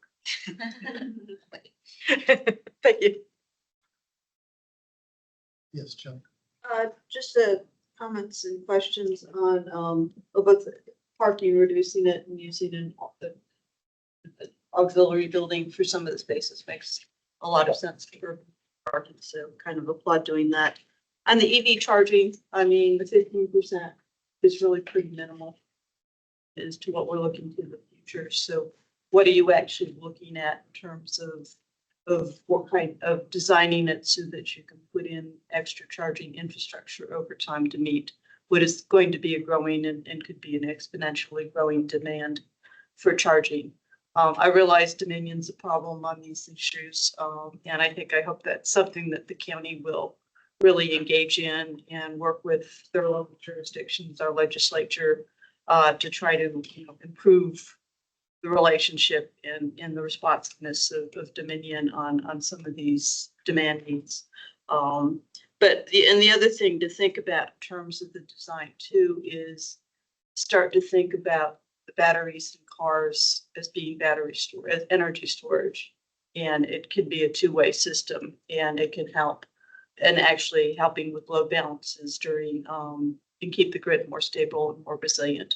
The county is becoming, much more concerned and looking to resiliency. So again, I don't know that Dominion is quite there yet, thinking about virtual power plants and things like that. But, thinking about the infrastructure design that provides almost a two-way transfer of power as part of the long-range planning.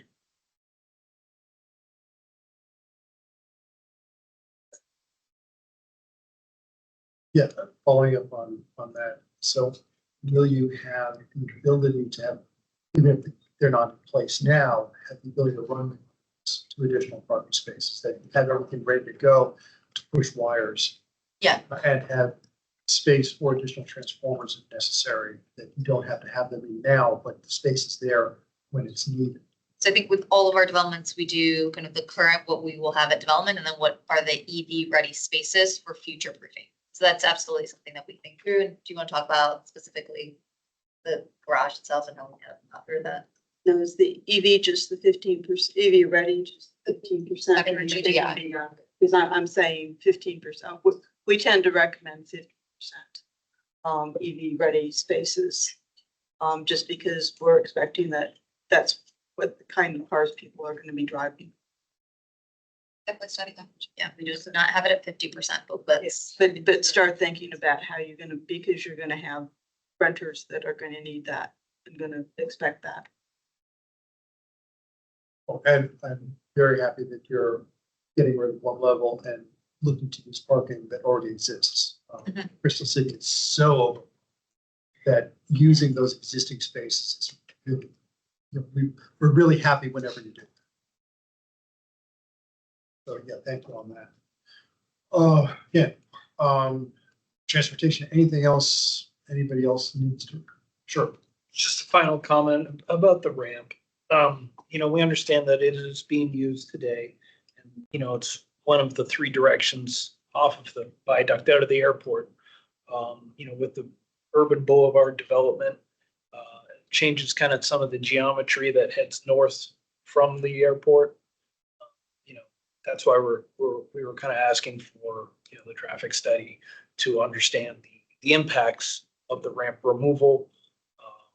There are changes at the 23rd Street intersection, just as soon as you get onto Route 1 north of the exit from the airport. So that's kind of what we're trying to put, kind of making sure that ramp removal, if that's needed, or if it's viable, can the existing road infrastructure support that?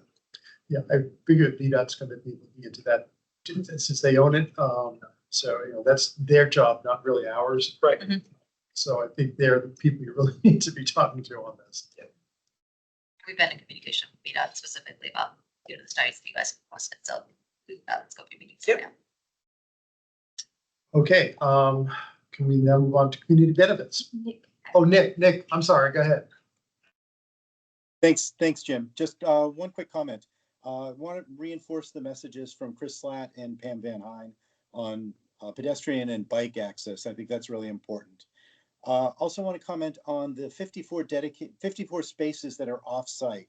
I'm wondering how those are being handled. Will they be separated? Will they be dedicated? How will those be taken care of for the residents? And I think it's great that you're doing this, and there's lots of excess parking that can be sopped up. So, taking out those 54 spaces from the building is great, but I'm wondering how it will work for the residents. Thanks. Yeah, I think, Nick, just to answer your question, it'd be similar to what we've done with some of our other projects where we would have an easement between the 2 properties and allow for the residents to access our parks garages, and then ensure that from a circulation perspective, those are either striped and or, dedicated to those residents specifically so that we maintain that parking ratio as needed. Great. And the other part is that they know kind of where it is, so that since it's something they're buying, that they have access to it readily. Correct. Yeah. Thanks. Okay, thanks, Nick. We can now move on to community benefits. Comments on that. I understand now that applicant is looking to do on-site units. We know yet what the mix of units are. So that's, and maybe Matt, you can also jump in here. We don't know exactly right now because that's something that is determined once we go through permitting. But we're willing to work with housing in terms of what we can provide, but we're at least thinking some of the larger units, considering that we want to make sure that we can give families, but obviously hasn't been determined yet. Okay. Because of the timing. Okay. Other comments? Yeah. Well, I want to say I love the 3-bedroom. Those are 2-3 bedroom units is what we need. A lot of 1 and 2 bedrooms all over Arlington, so large is better. And do you know approximately how many community portables going to be on site? It's roughly 6,000 square feet. Yeah, the square footage is relatively easy to calculate, or at least, get an approximation. The details that we need to fill in are talking with the housing staff, and they need to share with us their preference for a larger 3-bedroom and that's fewer units, or do they want the smallest, 1-bedrooms and then they get more units, right? So that's always the trade-off. It's more big. Right? Yeah. Leo taught me that one. Yeah. But we're open. Yeah, Mhm. awesome. Very good. What kind of duration are we talking about? These, we're concerned that a lot of recent developments, they're almost temporary, 25 years for a building that lasts 75. What are you guys thinking of? So again, that will be up to discussion with housing staff, but the default is a 30-year compliance period. Yeah, that seems, I'll just say, I think that's inadequate. I think we're high-fiving each other or something. That I've lived here for 35 years. I'll tell you, it passes the blink of an eye. So 30 years is not Yeah, enough. got it.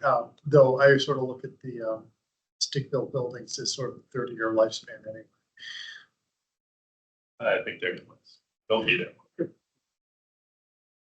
But I think we're congratulating ourselves for something that is not lasting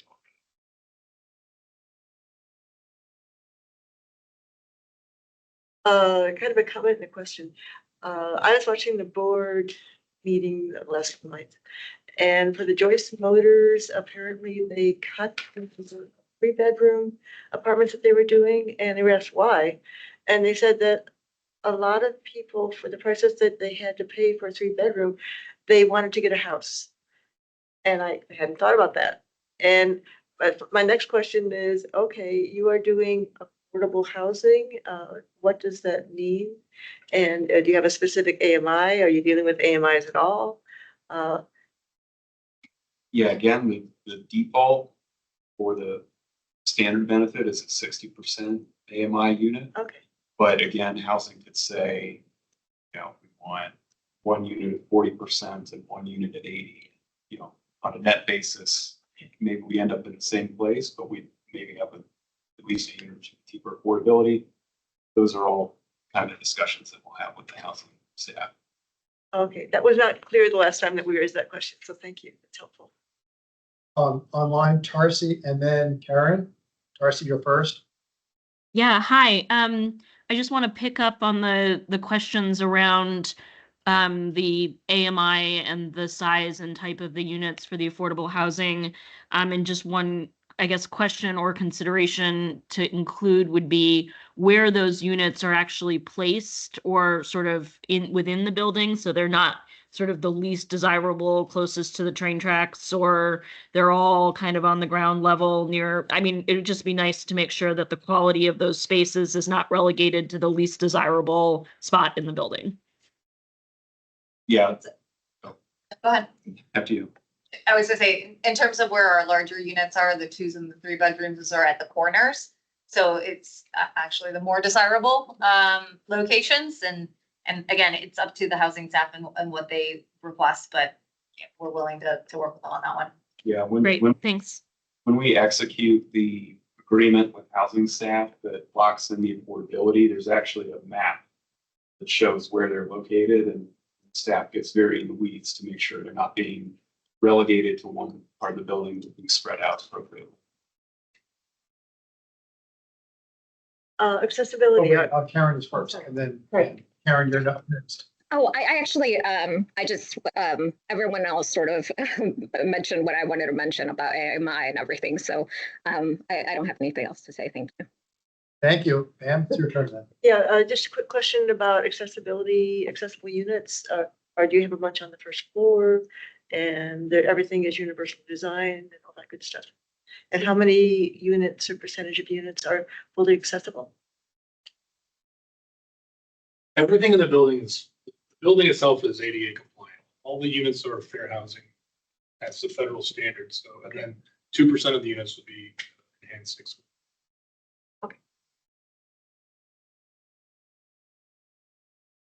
Okay, Nick, your turn.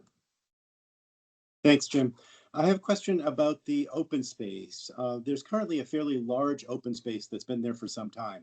So the community benefit of 38,000 square feet seems a little bit high since it's a net increase, a slight net increase over what's existing there. I'm wondering, what is the plan for building this out? Is this another one that the county will now take responsibility for building out, or is this something that will be built and maintained by the developer as a part of the process of community benefits? It'll be done by the county. I don't know if Chrissy, if you have anything else to add there. A separate park planning process will follow after the approval of the site plan. But that is the intent, yeah. So the way it is right now is we have a park that's maintained by the developer. So the benefit to the community is the county taking on responsibility. Is that true? So, well, I don't think it's 38,000 square feet because it can't be that now because the workout park takes up the entire block. So 38,000 is smaller than what's currently there, I would think. But also, so they are granting us an easement, permanent public access easement via condition that grants us access to the park. So that's the community benefit. Whereas JBG, they could at any point right now determine that, I'm not sure what kind of easements are on the site right now, but they could determine that the public no longer has any sort of access to the site whatsoever. So the difference is we then, with the 4.1 approval, we will have an agreement with them that it's now a public park space to be used in perpetuity by the public, for the public, until such time the site, it expires at some point. So that's the benefit. Okay. Is there a way we can try to target completion of the park with completion of the building? That's one of the things we're not very good at. Oh, well, it would be staggered. So I don't have any indication on timing. I know Max is on the line. I'm not sure if he would have any insights into that either, though. But we don't typically put into the conditions in the 4.1 any mention of timing. It would, a lot of it depends on the CIP, depends on projects and what the county has also on their table. I don't know if we'll put timing mentioned into the 4.1, but Max, I'm not sure if you have anything to add. Yeah, so I can say that we have not allocated any funding from the CIP for this park, and that DPR's stance right now is that we are hopeful that the developer would design and maintain the park, but that's something we would have to be working out with the development team. But right now, there are no public funds for the future design of this park.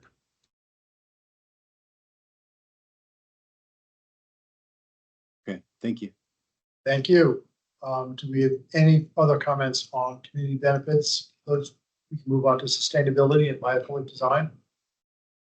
John? I got a range of things. You said you were doing a zero carbon feasibility study. Is it possible to get a copy of that? To be able to see what you're looking for, and since it doesn't seem that you're going that route, could you maybe explain a little bit why you're not going that route, particularly going for an all electric building, which is key critical, and given that JPG Smith has the quality budget, it seems like it runs contrary to your own policy. Yeah, the primary systems are electric, so the split pump heat pumps are electric. The electric water heaters are in the right now. The ventilation system is primarily electric. There will be a gas backup, so that will be the on-site combustion. So why can't you go with an electric backup? We have seen projects that have opted in that route, and that, when the grid is clean, it then is carbon, whereas gas will never be carbon neutral. Yeah, basically the gas backup will be activated only at certain points of time. To go completely all electric with the backup when the system can't, and I don't know, able to speak a little bit more about the mechanical system, but it'll be a very small amount of time that the gas will be activated. But we also have specific electric capacity limitations that will limit some of the ability to go that extra step there. Yeah, well, that's the other thing is it's not clear what the energy efficiency gains are because all of the information on the site plan of the site plan materials seem to be old, so you were really only talking 22% as opposed to the 24% you talked about. But again, you know, buildings are being built that are high, that are good performance within this area. They're doing them across the river quite regularly, so that, you know, how have you looked at in terms of how to maximize the performance?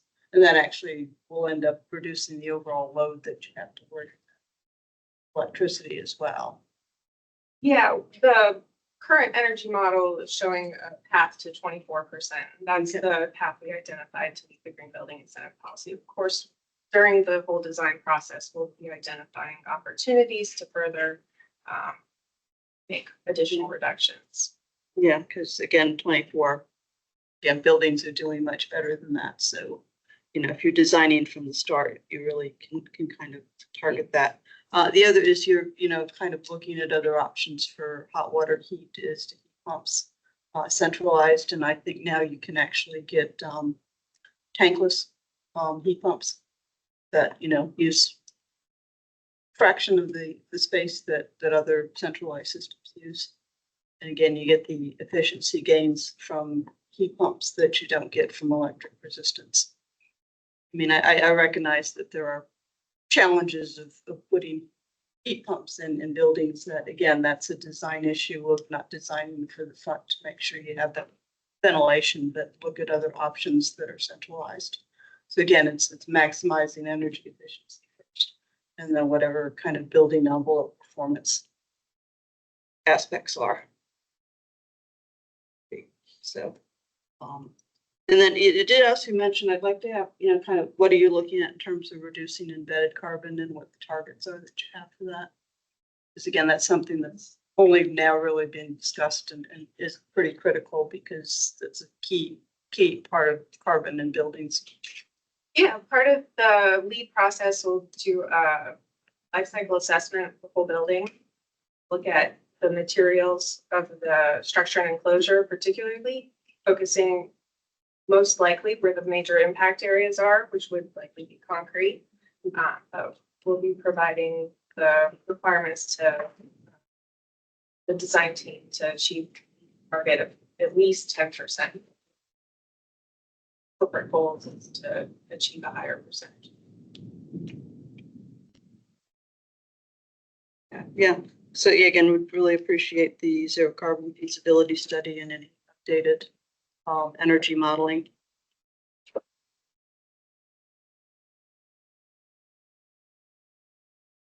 Yeah. Okay, does anybody have any further comments on sustainability and biophilia? What we could do is, before we go to public comments, does anybody have any final comments they'd like to make? Okay. My observation is that this project is okay. I'm not as enthusiastic as some other JBG Smith says some really spectacular projects. This one isn't quite as spectacular. If you were to go taller and smaller, and smaller of the ground, it would solve a lot of issues such as the sidewalk width, the geometry of the intersections, you know, the amount of green space. You know, a lot of these ground level problems would be pretty easily solved if you made a much taller building with a somewhat smaller footprint. That's just my observation, and you have the right not to do that. That's your property. But it would, when taller, give more units and get a lot more at the ground level that would solve a lot of problems. It's just my observations. So anyway, if nobody else has any other further questions, comments, nobody online. So wait, who's on? Public speaker. Okay, so we can go to the public speakers now. First, we will go to the online people and then the people in the room. So who's the first online person?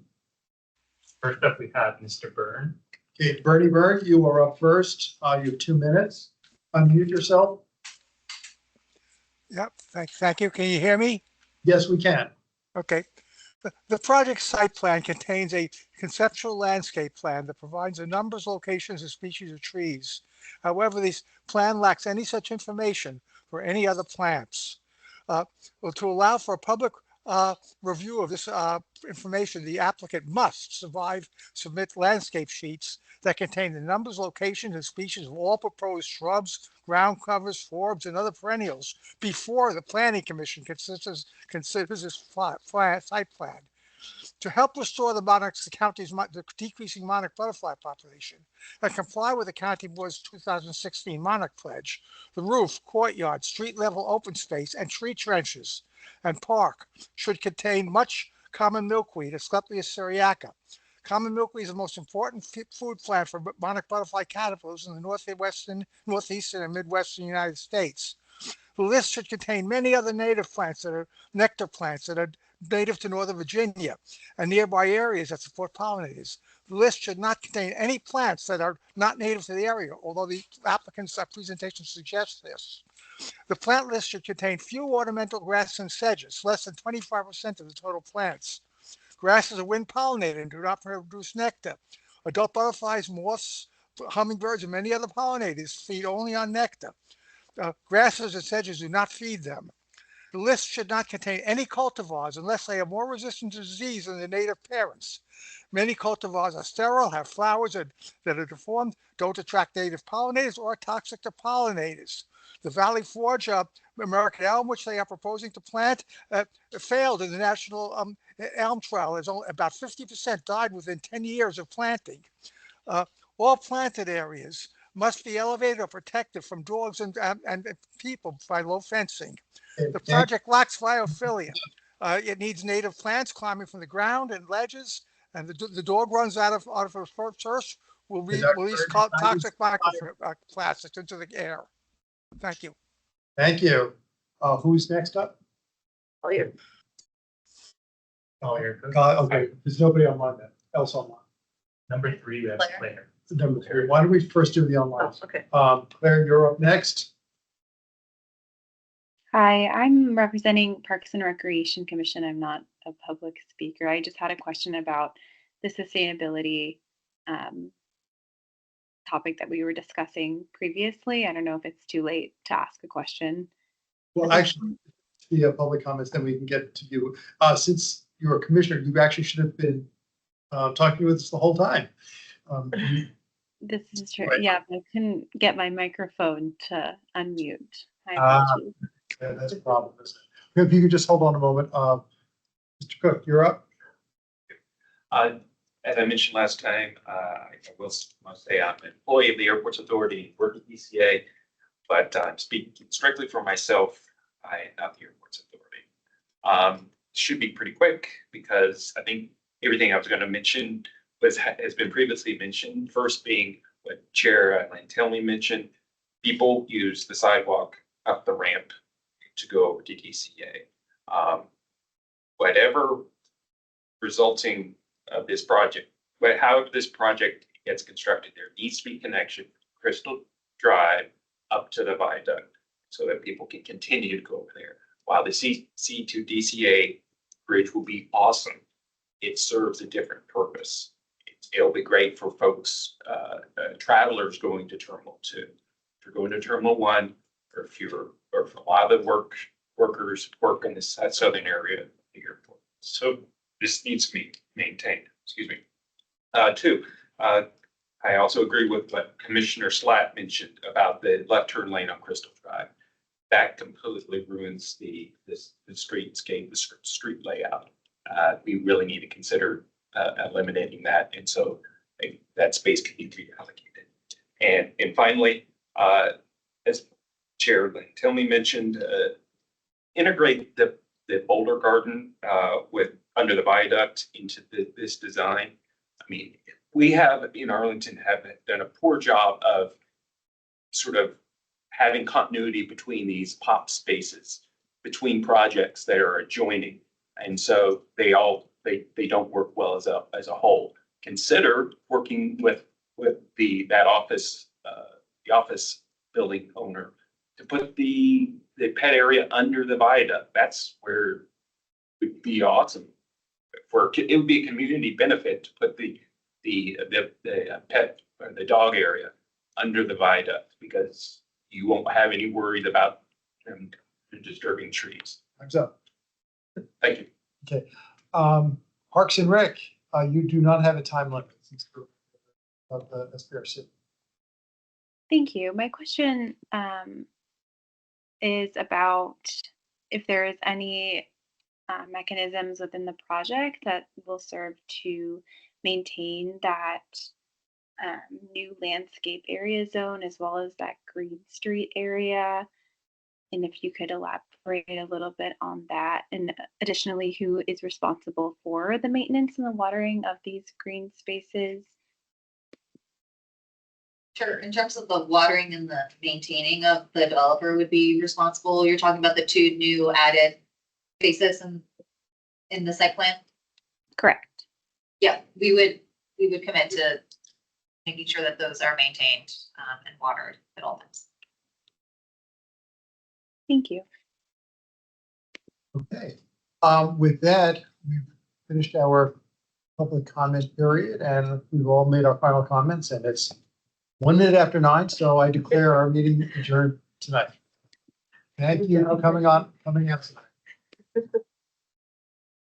Right. Thanks, Jim.